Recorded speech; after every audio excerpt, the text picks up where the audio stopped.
প্রিয় বন্ধুরা, একটি জিনিস মনে রাখবেন যে ভাগ্যে না থাকলে আসলে কোনো কিছু হয় না। পরিশ্রম করলেই যে আসলে সবসময় ধনী হওয়া যায় এই কথাটা ভুল।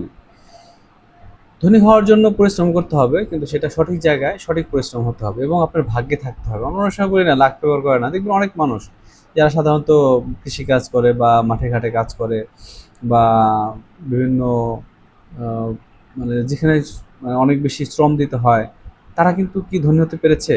তারা কি ভালো থাকতে মানে অনেক বেশি টাকা পয়সা ইনকাম করতে পেরেছে? পারেনি কিন্তু প্রিয় বন্ধুরা।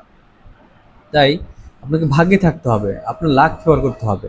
কোন কাজটা করলে আপনি ভালো থাকতে পারবেন সেটার জন্য নিজেকে ডিটারমাইন্ড থাকতে হবে। আপনাকে অবশ্যই পরিকল্পনা করে কাজ করতে হবে যে কোন কাজটি করলে আপনি কোন জায়গায় যেতে পারবেন, কোন কাজটি আপনার করা উচিত, কোন কাজটি করা উচিত না।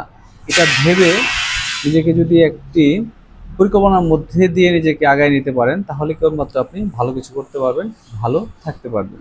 আপনাকে অবশ্যই ভাগ্যের উপর অনেক কিছু ছেড়ে দিতে হবে, কারণ আমাদের ভাগ্যের উপর আমাদের অনেক কিছু নিয়ন্ত্রিত হয়ে থাকে। আমাদের ভাগ্যে যদি কোনো কিছু থাকে এবং সেটাকে যদি আপনি পাওয়ার জন্য নিজেকে সেভাবে তৈরি করতে পারেন, প্রিপেয়ার্ড করতে পারেন, সেভাবে নিজের মধ্যে সেটাকে অনুধাবন করতে পারেন, কেবল সেটাই তাহলে আপনি পাবেন।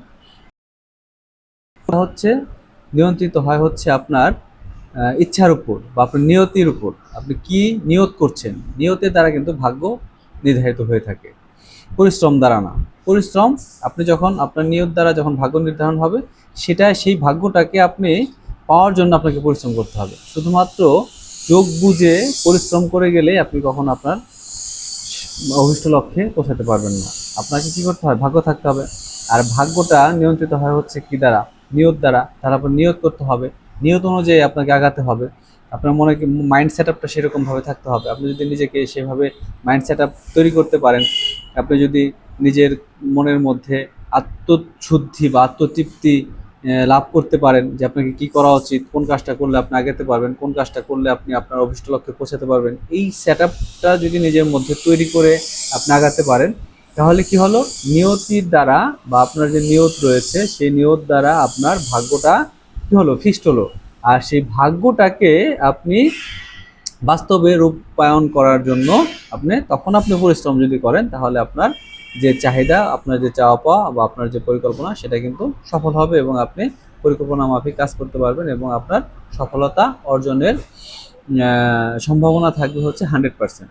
আর যদি আপনি শুধুমাত্র ভাগ্যের উপর ছেড়ে দিয়ে বসে থাকেন বা শুধুমাত্র পরিশ্রম করে যান, তাহলে কিন্তু আপনার সফলতা কখনো আসবে না প্রিয় বন্ধুরা। আপনি দেখবেন অনেক সময় অনেক বেশি পরিশ্রম করেন কিন্তু সফলতা আসে না, কারণ সেটা আপনার ভাগ্যে নাই, আপনার নিয়তটা সেভাবে নির্ধারণ করা হয়নি।